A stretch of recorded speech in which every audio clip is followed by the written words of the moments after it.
Hello! Hello! Welcome to 2021 and welcome back to the Friday Focus. This is number 11, Friday Focus number 11, which means that for the last 11 weeks, give or take the couple of weeks over Christmas and New Year,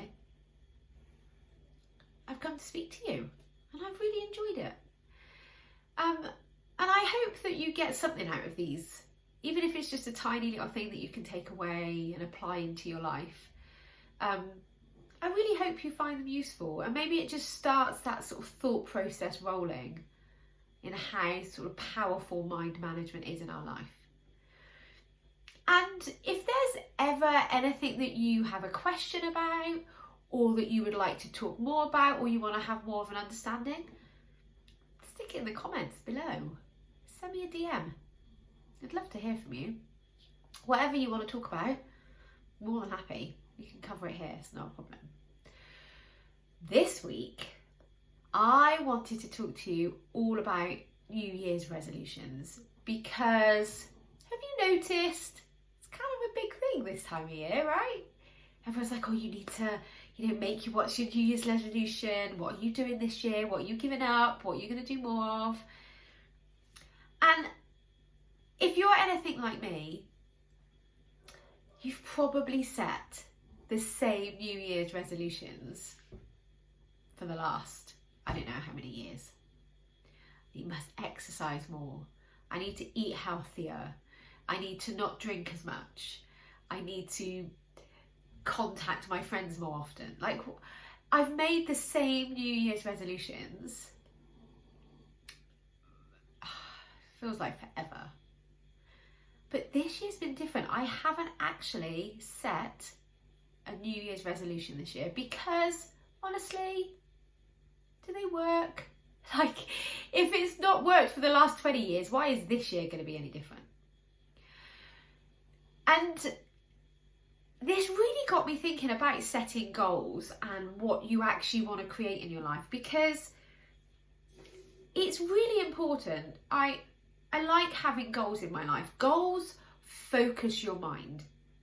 Your brain is going to be working regardless of whether you tell it what to work on. So when we set a goal, it really tells the mind what we're going to focus on. It gives it something to think about. So from that perspective, setting goals create what you want in your life, if you see it through. But have you noticed that maybe, dry January is really popular, meat free for January, and then you go through January on your detox and you white knuckle and you use willpower and you just kind of grind your way through January. And you notice that you start to feel amazing. Like when you take certain foods out of our diets, we all know that actually it makes us feel so much better. When you reduce your level of alcohol, when you take out your sugars, initially you feel like crap, but over that period you feel so much better. We all know that. But then why is it so hard to sustain it? And the reason it's so hard to sustain that kind of deprivation, if you like, is because you never actually address the real reason why you were drinking or eating those things in the first place, why you weren't exercising. It's really important when you set a goal to understand your reason why you want to do it. Why do you want to avoid alcohol? Why do you want to take sugar out your diet? Why do you want to eat more healthy? Why do you want to exercise more? Like, having a really compelling reason why you want to do something is what makes it more sustainable. And then what happens is it is not about white knuckling or using willpower, because willpower runs out. You can't, willpower is not sustainable. It works temporarily. It's not really that sustainable unless you're anything like my husband, who is incredibly determined and very committed. He has a huge amount of willpower, but that journey is not enjoyable. And actually it doesn't last, because he will go back to his like normal pattern of behavior. So whenever we set a New Year's resolution, it's first of all understanding your reason why you're doing it is vitally important, and liking your reason why. If you're doing it because you don't like your body, or you don't like how you feel, or you don't like something, hate isn't sustainable. But if you're doing it because you appreciate your body and you want to look after it, that's sustainable. So really understanding your reason why, and picking just one thing to focus on. Because what happens, and I hear this a lot, is, oh, I'm going to do this, and then I'm going to do that, and then I'm going to do this, and then I'm going to do this better, and I'm going to do that better, and then I'm going to take this out, and then I'm going to do, and it's too much. Like, for a start, we get completely overwhelmed, and then overwhelm shuts us down. That feeling of overwhelm doesn't allow us to take positive action. It just shuts us down. So just picking one thing, finding your reason why you want to do it, and then the next bit is really crucial. What I want you to do is, instead of white knuckling and instead of using willpower and sheer determination, you actually have to learn to process your emotions. So that negative emotion that you feel when you don't drink, or that urgency you feel to eat the chocolate or all the biscuits, that desire that you have to sit on the sofa rather than going for a run,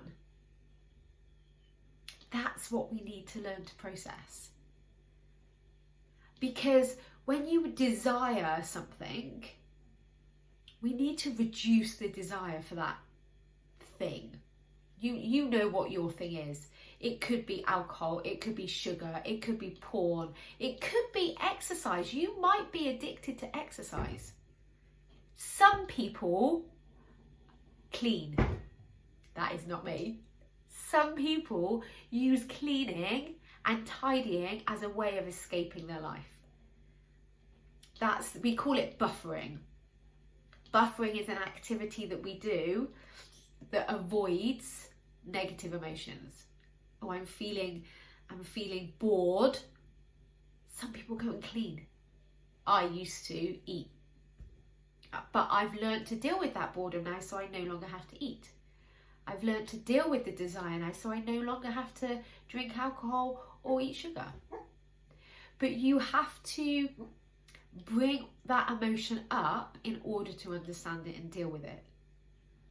And when you go through deprivation because you love your body and you want to do the best thing for it, that is a very different emotion to deal with than deprivation from hate and willpower and sheer determination and that white knuckling, like, oh, you just kind of grit it out for the month.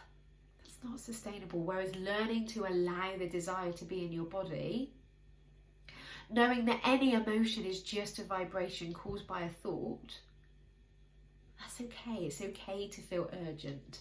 It's okay to feel desire.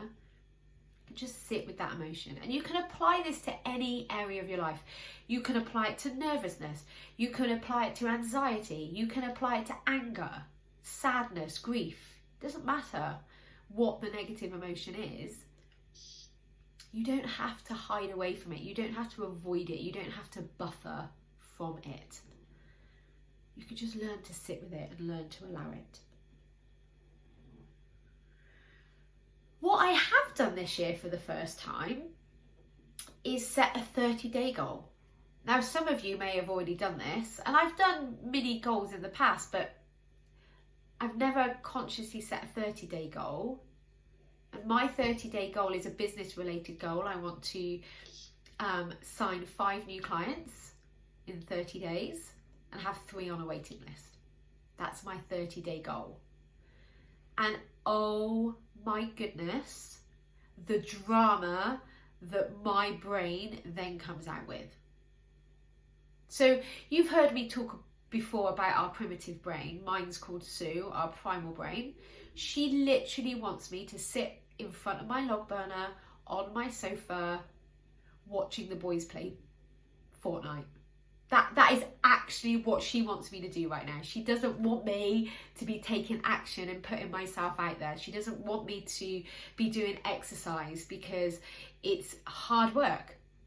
She doesn't want me to try not to eat sugar because she thinks we need sugar to survive.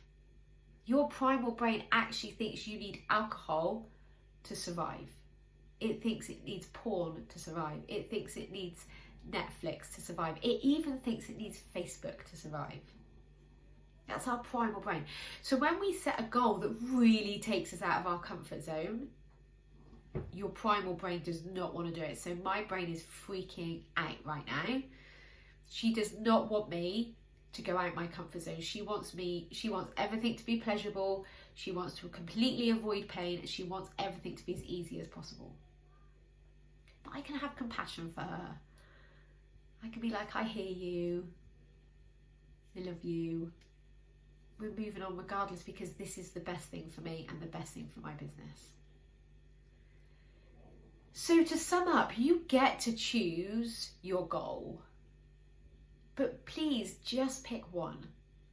Even if it's one for your business and one for your personal life. But please just pick one. And then really understand your reason why you want to do it. And do you like your reason why you want to do it? Is it compelling enough for you?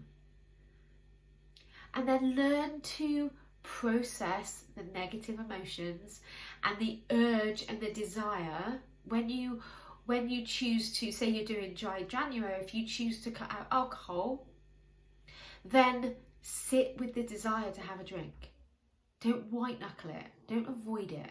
Learn to sit with that emotion and you'll notice it's completely harmless.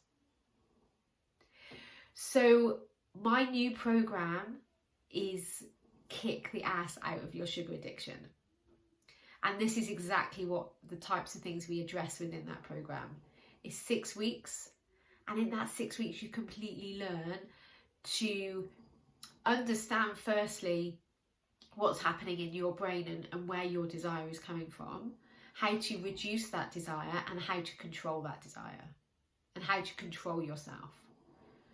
So if you're even in the slightest bit interested or intrigued to learn more about that, get in touch.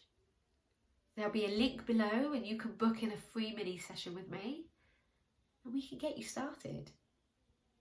And I talk about sugar because that's kind of my jam. Totally pun intended.